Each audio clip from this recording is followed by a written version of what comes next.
Hey everybody, so do you ever find that you read books and you just can't get them out of your head? I know you do. So today I'm here to tell you about 4 books that I've read recently that I just can't get out of my head.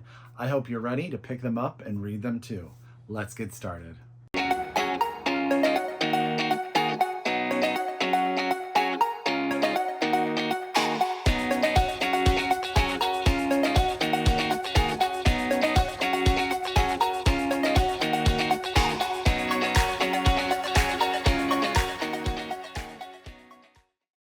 Hi everyone and welcome back to my channel. It's Russell with Ink and Paper Blog. How are you doing today? As always, I hope you're happy, I hope you're healthy, I hope you're safe, and of course, I hope you're reading an amazing book or 2 or 3 or 4, because today I'm here to tell you about 4 amazing books that I've read.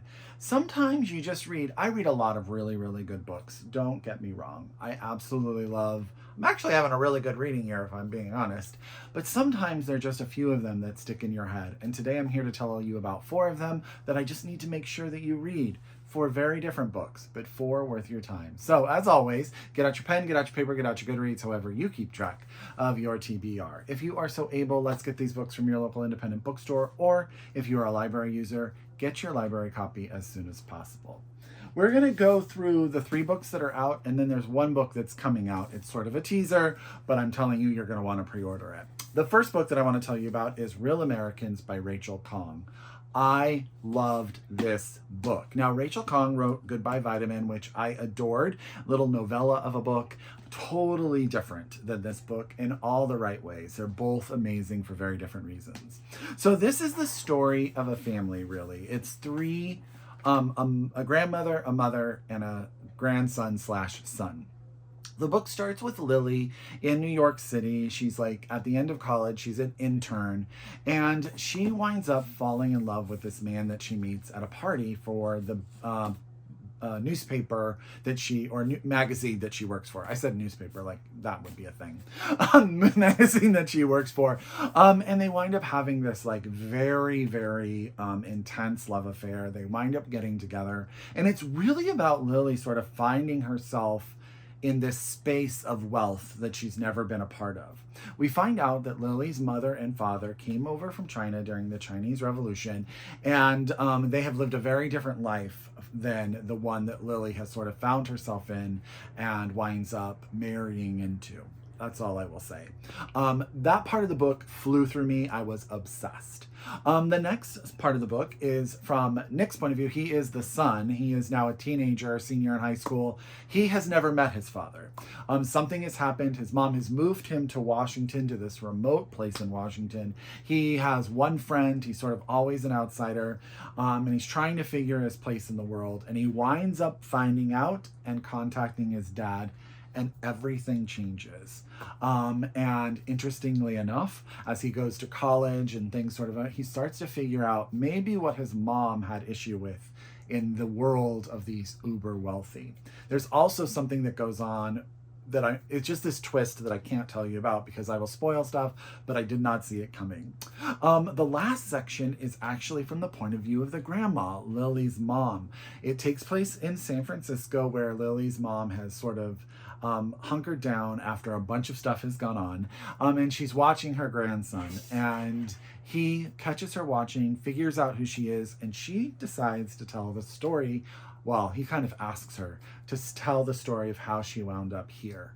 And it is so good. That last part is like set slightly in the future, and it all works together, and you sort of see this many angled view of what parents will do for their children and how hard it is to acclimate to different societal norms that are not your own. You know, I apologize. I'm totally blanking on the grandmother's name. And that is terrible. I can't remember. But the grandmother is dealing with coming to the United States and making that transition, not speaking English, with a man that she comes with because he can get her here. But their relationship, though married, tenuous. And then you have Lily, who is dealing with being an Asian American in a time where there's like certain stereotypes sort of placed on her, and then also dealing with the society differences between coming from a very poor family to this rich wealthy world. And then you have Nick doing the same thing, where he sort of starts to realize that money does not solve everything, and what is he willing to give up for success?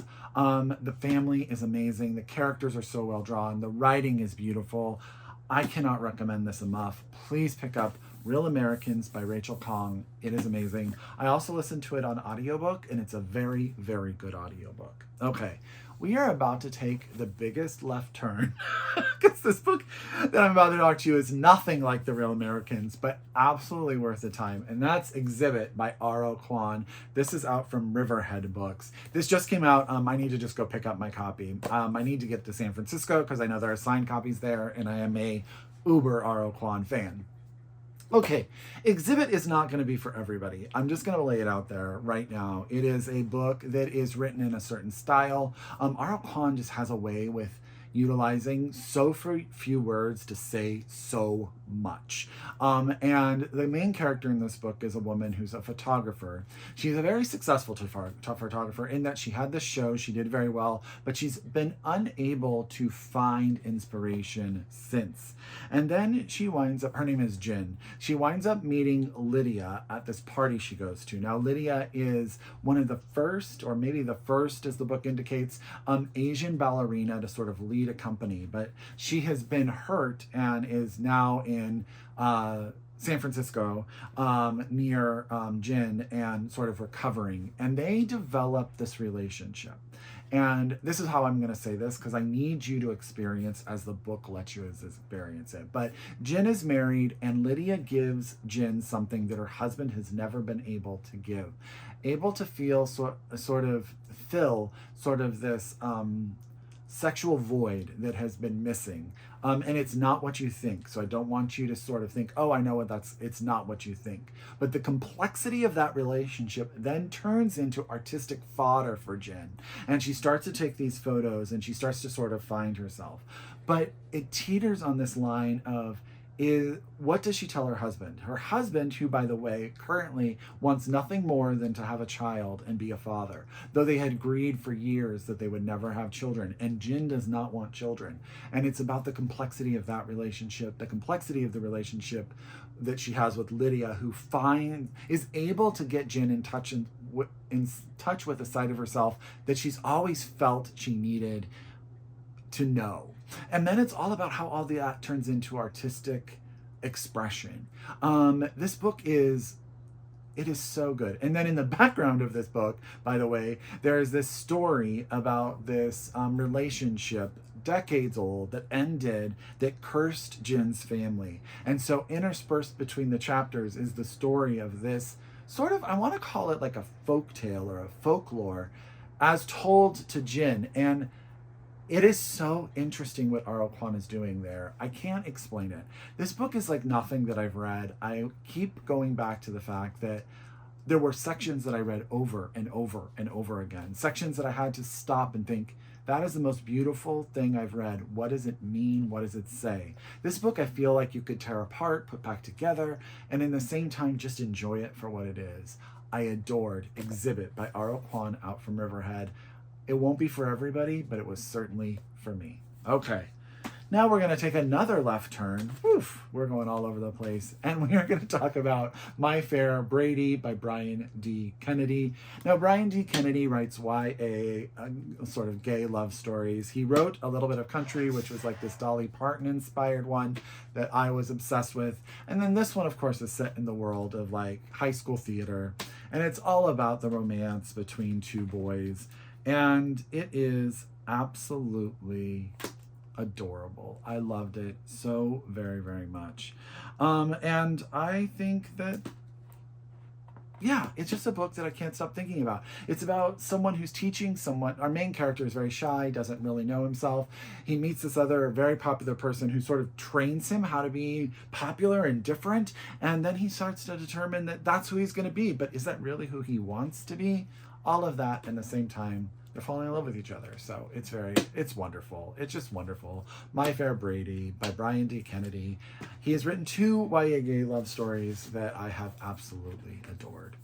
Okay, last but not least, Tell Me Everything by Elizabeth Strout. Tell Me Everything by Elizabeth Strout is out from Random House. It actually doesn't come out until August. It says August 13th, 2024, which will be here before we know it. This is, y'all, this is Elizabeth Strout at her best, but a new level for me, because what happens here is the worlds of Olive Kitteridge and the Lucy Barton collide. We're in this small town in Maine, and our main character is actually neither of them. The main character is Bob, who we met in Lucy by the Sea, who is an attorney, sort of half retired, living in Maine, but used to practice in New York, and really has become Lucy's best friend. And Bob is struggling. He doesn't really know, like, he's happy, but not unhappy, but not happy. You know what I mean? And he is finding out that his attachment to Lucy, who is really his best friend, is becoming more and more for him. And his life at home is a little bit rough. And it's all about the people in this town. Lucy meets Olive. Olive tells Lucy stories. Lucy tells Olive stories. Bob winds up getting involved in protecting a man who is accused of the murder of his mother. And we get like this backstory of the town that they live in. And this book is just a bit more complex than the Lucy novels and the Olive Kitteridge novels separately, because it brings it all together, but it like paints it as a portrait, as a whole community. Does that make any sense? I adore this. I read it in like 2 days. It comes out on August 10th. Please pick up Tell Me Everything by Elizabeth Strout. It is fan-freaking-tastic. Out from Random House. You will not regret pre-ordering it. Well, that is 4 books, y'all. I hope that all of them, let me see if I can get this stack up here for you. I hope that all of them wind up on your TBR. They are amazing. And I hope that every single book is as lovely for you as it was for me. As always, if you are a return subscriber, I could not do this without you. If you are new to my channel, I thank you for coming, and I hope you pick up all 4 of these books. And until next time, I wish you happy reading, and please read globally, shop locally. I'll see you soon. Bye.